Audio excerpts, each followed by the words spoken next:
চাইতে না থাকা ভালো। হ্যাঁ, অনেক সহ্য করছি, অনেক মান্যগণ্য করছি, আর জীবনও করুম না। শোনো, আমি তোমার একটা সাপ সাপ কথা কই দেই।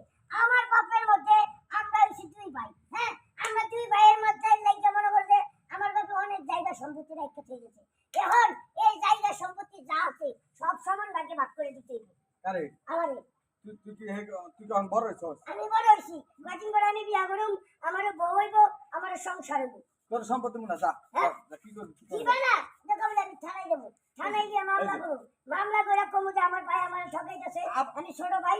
আবার থানায় কে ভাইয়ের ভিতরে ভাগ হলে সমান ভাগ হলে আবার থানায় কে? আচ্ছা ঠিক আছে, তাহলে ভাগ করো।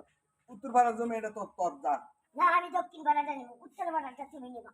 আর উত্তর ভাড়াটা বড় আছে সেটা নে। না না না, বড় ছোট না, সমান নয়, দুটোটাই সমান সমান আছে। আচ্ছা তো দক্ষিণ ভাড়াটা নিস। আর কি চাস? আর এই যে সামনের ক্ষেতের জমি, সামনে